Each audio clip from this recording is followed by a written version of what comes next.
अभी हमारे बीच उपस्थित है जेल के पार्टी की पैरवी में जाने वाली पूजा पांडे। आज अभियानी पद यात्रा का धरना प्रदर्शन था, शिरकत करने आई थी और क्या प्रमुख मांगे थी जानने का प्रयास करेंगे। देखिए, जोहार नमस्कार। हमारी जो मांग थी कि इस राज्य झारखंड राज्य में यहाँ के आदिवासी मूलवासियों के लिए झारखंड राज्य अलग हुआ, लेकिन ये झारखंड राज्य अलग हुआ तो क्या यहाँ के जितने भी आदिवासी मूलवासी जो इस राज्य के हैं, क्या उनको उनका हक अधिकार मिला? हमारे हित पे ना नियोजन बनती है, ना हमारे हित पे विस्थापन बनती है। हम लोग को जगह जगह 200, 500 एक दिन का कमाने के लिए तरसा जाता है। तो हमारे एक अमित भैया हमारे संगठन के हैं जो दुमका से चलकर पैदल आए हुए थे। आज काफी दिनों के बाद धूप बरसात झेलते हुए वो राजभवन आए। एक दिवसीय धरना था कि उनके समर्थन में हमारे पार्टी के जितने भी जिला में, केंद्र में, प्रखंड में हमारे संगठन के सिपाही लोग थे, वो लोग आए हुए थे और हम लोग राज्यपाल से वो बाहर गए हुए तो वेट नहीं हो पाया। 8 तारीख के बाद वो डेट दिए हैं। फिर उनको जैसे ही हम लोग अपना जो भी हम लोग के लिए संकट है वो आवेदन हम लोग सौंपते हैं, उसके बाद देखते हैं कि उधर से क्या निर्णय आता है, क्या डिसीजन होता है, उसके बाद आगे की रणनीति बनाई जाएगी।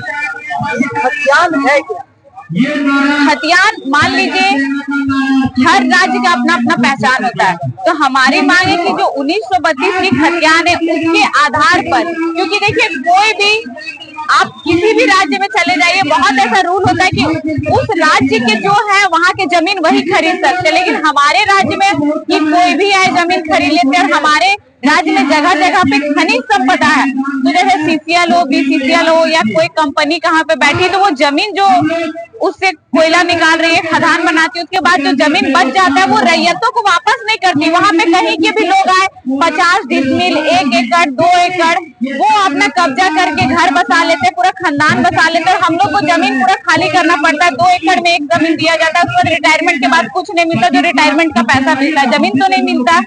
फिर अगर घर में 4 भाई है तो एक भाई को नौकरी मिला, बचे 3 भाई, 3 को 5-5 डिसमिल मिला के 15 दे दिया। आगे वाला आने वाला जितना पीढ़ी वो 15 डिसमिल में गुजारा करेगी। और कहाँ के लोग आए, एक आदमी एक खटाल में 50 डिसमिल, 20 डिसमिल बच जाता है। फिर ये राज्य किसके लिए अलग हुआ था? जब ज्यादातर हम भटक रहे हैं, एक बूंद पानी के लिए, अनाज के लिए, 1 एकड़ जमीन के लिए तरस रहे थे, फिर राज्य किसके लिए अलग हुआ था? तो खतियान आधारित नियोजन नीति, स्थानीय नीति बनेगी तो यहाँ के स्थानीय के हित में बनेगी, तभी कुछ हो सकता है। आप कह रहे हैं कि यहाँ पे जो कोई भी रहता है जबकि 1908 का जो भूमि कानून और वो 9वीं अनुसूची में शामिल है, तो यहाँ कैसे लोग खरीद सकता है? देखिए, आप तो ये सवाल कर रहे हैं कि कैसे लोग खरीद सकता है, लेकिन आप खुद अपने आंखों से देखते होंगे कि आदिवासियों की जमीन भी कहाँ के लोग आए, कितने बड़े बड़े IAS IPS बच्चे घोटाला में भी पड़े, लेकिन उनका अस्पताल भी बना हुआ और वो चल भी रहा है। और ऐसे रांची में आपको कितने भी बिल्डिंग दिखेंगे कि 95% बाहर के लोग या फिर आदिवासियों की जमीन जो खरीद बिक्री नहीं हो सकती थी उसमें बना हुआ है। तो कहाँ से हुई थी ये सरकार नियम बनाने के बाद? प्रावधान है कि कोई भी व्यक्ति जिले के अंदर ही जमीन खरीद सकता है और कुछ आदिवासी को ऐसा भी जमीन होगा ही नहीं। फिर भी उनके जमीन पे इस राज्य के जो नहीं है वो आके यहाँ पे बिल्डिंग बनाते हैं। धारा 46 कहता है कि आदिवासियों को जमीन नहीं खरीद सकता, लेकिन बावजूद भी ये आपका एग्रीमेंट कहाँ से आया?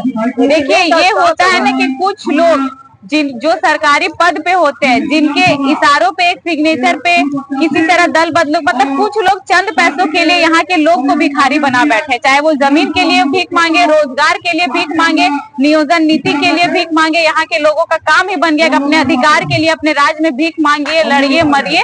इससे ज्यादा झारखंड का भविष्य नहीं है। क्यों कहा जा सकता है कि सरकार दबंगगिरी के बल पे चल रहा है? बिल्कुल, देखिए जब से जेएमएम की सरकार फिर से बनी, आप जगह जगह पे रांची में देखते हो कितने जगह मर्डर हो जा रहा है, कुछ भी हो जा रहा है दिन दहाड़े। इस राज्य की स्थिति दिन ब दिन बहुत बद से बदतर होते जा रही है। और अभी भी जनता नहीं समझी, नहीं सुधार की, तो पता नहीं आने वाला भविष्य इस राज्य में एक अंधकार को लेकर ही जिएगा। झारखंड में जो भूमाफिया है उनकी ताकत बहुत ज्यादा प्रबल, और इनको बढ़ावा कौन दे रहा है? और गरीबों का जो गरीबों के साथ बस शोषण किया जा रहा है। गरीबों का जो जमीन है वो बलपूर्वक छीन रहे हैं और शासन से लगाव करके सरकार के माध्यम से जमीनों को हड़प किया जा रहा है।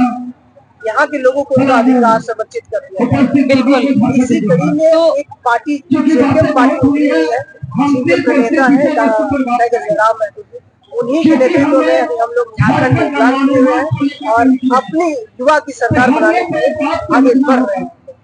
अभी दीदी मौजूद है आपके यहाँ पे झारखंड दिव्यांग आंदोलन से इनकी मांगे साल तक से 2023 से क्या मांगे हैं जो अभी तक सरकार नहीं पूरा कर पाई? देखिए, ये जो दिव्यांग लोग हैं 1 दिसंबर 2023 से धरने में बैठे हुए, हम सोच रहे हैं कि कितनी ये गंभीर विषय है। इनकी क्या मांग है कि जब 19 की चुनाव हुई थी तब सरकार बोली थी कि झारखंड के सारे दिव्यांगों को 2500 रुपया पेंशन दिया जाएगा, जो 1000 रुपया मिलता था। लेकिन अभी 19 का चुनाव खत्म हुआ, 24 का भी चुनाव खत्म हुआ, लेकिन वो 1000 रुपया बढ़कर 1100 भी नहीं हुआ। इनकी ये मांग है कि कम से कम 5000 इनको मंथली 5000 दिया। देखिए कितनी शर्म की बात है कि सरकार अपनी सरकार बनाने के लिए मैया समान योजना जैसी लालच से की। बताइए, जो भी महिला को आप दे रहे हैं वो उनका दोनों पैर सही है, हाथ सही है, उनके पति कमा रहे, किन्हीं के भाई कमा रहे, मतलब उनके घर में सब कमाने वाला है। लेकिन ये जो दिव्यांग, वहाँ हमारे दादा बैठे हुए हैं, आप उनको दिखा सकते हैं कि ये जो इतने लंबे समय से धरना चल रहा है, वो सब्जी मांगकर, चावल मांगकर, आटा मांगकर लाते हैं, तो यहाँ खाना पकता है तो सभी खाते हैं। तो ये जो झारखंड राज्य जो 40% खनिज संपदा दे रही है, वो महीने का कितना मांग रहे? 5000। अब अपनी सरकार बनाने के लिए, अपना तानाशाही करने के लिए मैया समान योजना जैसी 1000, फिर 2500 दिए। अभी वो लोग को मंथ में जमा करके आप 7500 दे रहे हैं, लेकिन क्या ये लोग को आप नहीं दे सकते हैं?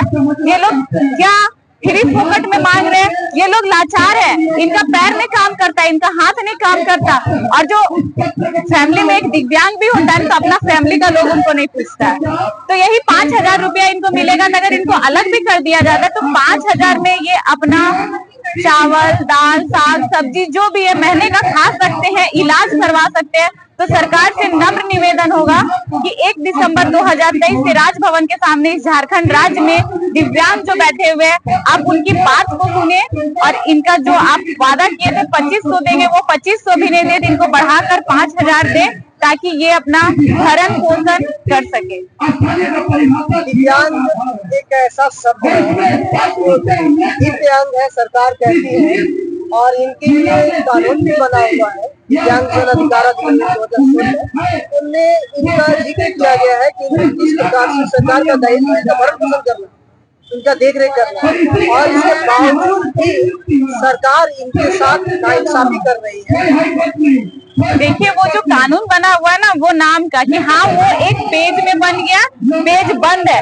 लेकिन ये लोग जो बैठे हुए भूखे इतने दिनों से, बरसात कितना पार हुआ, धूप पार हुआ, ठंड पार हुआ, तो ये शर्म की बात है कि यहाँ कितने बड़े बड़े नेता, मंत्री, विधायक, सांसद गुजरते होंगे, अपनी गाड़ी के शीशा मार करके एक नजर इन पे नहीं डाले। अगर एक भी विधायक इस राज्य के इन पे नजर डाले होते तो आज ये इतने दिनों तक यहाँ नहीं बैठते, इनकी मांग पूरी हो जाती और ये अपने अपने घर को रवाना हो जाते। बहुत बहुत धन्यवाद जी। क्या प्रमुख मांगे? देखिए, हमारी जो मांगे हैं तो संवैधानिक मांगे हैं, जो भी मांगे हैं, तो जब हमारा संविधान बन चुका है, हमारे लिए नियम बन चुका है, तो उस नियम के अनुसार सरकार पहल क्यों नहीं कर रही? आज मैया योजना लाती है और जो विकलांग महिला है और जो विधवा महिला है उसको इस सम्मान से वंचित कर दिया गया। हम पूछना चाहते हैं झारखंड की सरकार से कि जो मैया योजना अपनाए हैं उसमें क्या विकलांग मैया नहीं है, विधवा मैया नहीं है?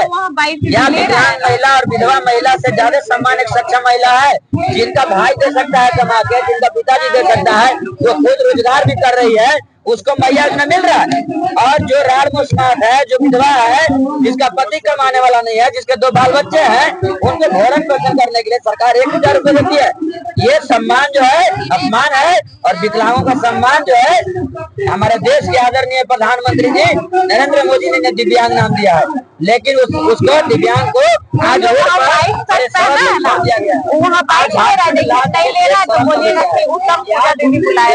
बड़े बड़े बसों पर मुख्यमंत्री जी अपना फोटो छपवाते हैं और लिखवाते हैं कि जो कहा सो किया। तो आपने कहा तो विकलांग से क्या है जब देंगे, तो आप क्यों नहीं दे रहे? जब हम लोग को वोट लेना होता है तो सरकार मशीन भेजता है घर में विकलांग लोगों को, और जब अधिकार देने की बात आती है तो वहाँ दरवाजा बंद कर लेता है, ठेकी लगा लेता है। तो हम लोग जो है वैसे करेंगे, जब मशीन भेजेगा तो हम लोग भी ठेकी लगा लेंगे, कहेंगे कि हम लोग भैया जो अधिकार लाइए पहले तब देंगे वोट बाद में। आज झारखंड में अगर गरीबी है, विकलांग लोग या कोई भी मजबूर लाचार सड़क पर है, तो यहाँ के जो मंत्री विधायक जो अंगूठा छाप है उन लोग का देन है। उन लोग को टीए भर्ती चाहिए, आवास चाहिए 55 करोड़ का, और हम लोग वो आवास के लिए तरस रहे हैं। हम ये भी कहे मुख्यमंत्री जी से कि आज 306 दिन हो गया है, यहाँ पर हम लोग को आवास बनवा दीजिए, यही धरना देंगे, यही अपना बाल बच्चा को ला करके रखेंगे, और आपको फिर भी शर्म नहीं आएगा, क्योंकि आपके जो परिवार है करुणा सोरेन जी वो भी 15 दिन आश्वासन दिए थे कि 15 दिन में हो जाएगा। फोटो भी खिंचवाया है, आप भी फोटो खिंचवाए, केवल फोटो खिंचवाते हैं वोट लेने के लिए, अधिकार देने के लिए नहीं। अधिकार देने के लिए आपको शर्म लगता है तो आप बेशर्म हो गए हैं। तो हम ये कहेंगे कि अगर आप विकलांग हो गए हैं तो हम लोग आपको बैसाखी व्हीलचेयर भेज देंगे, ताकि आप विकलांगों को आकर के दुख दर्द को समझिए। आज 306 दिन एक सक्षम महिला या सक्षम विकलांग सक्षम आदमी के लिए कितना दिक्कत है यहाँ राजभवन में, ये सोचने वाला विषय है। आप लोग देख सकते हैं कि जितना भी आंदोलन हुआ है उसमें 1 नंबर पर दिव्यांग है। ठीक है, आपकी समस्याओं को बड़ी प्रमुखता के साथ हम अपने सुप्रीमो टाइगर जयराम महतो से चाहेंगे कि सदन में रखेंगे और आपकी मांगों को पूरा करवाने का काम करेंगे, और अपने चैनल से और जितने भी झारखंड में है चैनल उनसे भी आग्रह करेंगे कि आपकी जो समस्याएं हैं वो बहुत ही विकट स्थिति है, जो आप जैसे लोगों को संविधान में जो प्रावधान है उसके लिए आपको अधिकार दिया जाए। बहुत बहुत धन्यवाद।